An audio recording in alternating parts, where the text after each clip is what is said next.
Hi, I'm Mark from Rubiqa, and in this short video I'm going to explain the benefits of why you might consider doing a brand logo refresh as opposed to complete redesigning from scratch.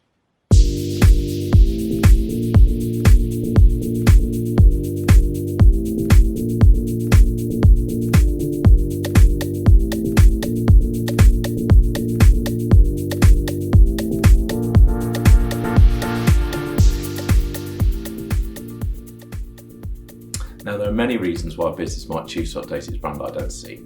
Things change over time. They might be serving customers now that didn't even exist when the business first started, or their market position may have changed, or it could simply be that their brand identity and brand logo looks old-fashioned and they feel they're losing their competitive edge. But what happens if you're largely happy with how you look and your brand logo looks and it's still serving you well, but you feel it looks a little bit old-fashioned? Maybe you're worried about alienating your existing customers, but at the same time that you know that you need to appeal to new customers. Well, in instances like this, you might decide to do a brand identity or brand logo refresh. And what that means is that instead of starting from scratch and completely redoing everything, you simply refine and update what you already have. Now, in the past, there's been countless times that world-famous brands have done exactly this. And to be honest, a lot of the time you wouldn't notice the difference, particularly if it's been done well. But you almost certainly would feel differently about them as a brand if they hadn't done it or it had been done badly. So let's take a look at some real-world examples. Now, you might find it very difficult to see any change in this first example. IKEA has had basically the same logo since the 1960s, and so they went for an update in 2019. The basic shapes and colours of the IKEA logo are so integral to their brand, so it'd be crazy to change this. So it was a subtle change to the font that was all that was needed. But which version looks more modern? Of course, Google had had a major rebrand in 2015 and unveiled their current identity. But they initially replaced the tired, beveled text of their old logo with a more flat design. But even after this refresh, the Google serif font still didn't reflect Google's brand, and they ended up going for a full redesign just a few years later.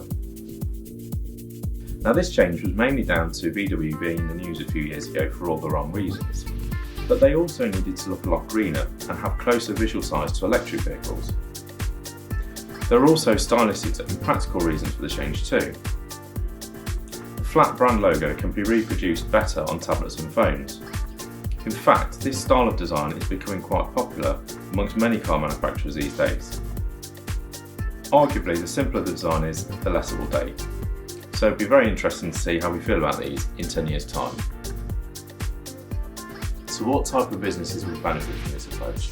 Well, firstly, any change to your brand or brand identity is a major step. It's not a decision you need to take lightly. You need to have the right reasons for doing it.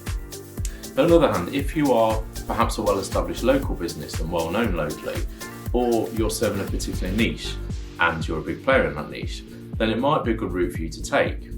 Because what you're doing is you're showing that you're happy and confident with your heritage and your past, but you're also relevant for the present. It's almost like reaffirming your credentials. Competing businesses will always be younger than yours, and you will always be the established voice of authority in your particular market. Perhaps you've got an important anniversary coming up, maybe 10 or 20 years, and you could tie this in with a much bigger marketing campaign, almost like a relaunch. Another type of business who would benefit is one that's seen a lot of change over the years. Perhaps there's been many changes in personnel, or there's been different people sort of changing the brand identity and logo over a longer period of time, and it's kind of lost its way a bit. Updating the brand identity that you have can help tie all that back together again. Now, it should be noted at this stage that this won't work for everyone. In the past, we've been approached by businesses who want us to simply update their current brand identity and brand logo. And when we've spoken to them in more detail and understood what they're actually trying to achieve and the reasons for them doing it, we've realised that it just won't be possible. They're perhaps trying to appeal to a market who expects so much more from them visually than what they have to offer them currently. But hopefully this has been useful to you, and if you are thinking of updating your brand logo or brand identity, it might make you think that you don't necessarily need to reinvent the wheel, and you can simply update with what you already have. I'm Mark from Rubiqa, and we'll see you again soon.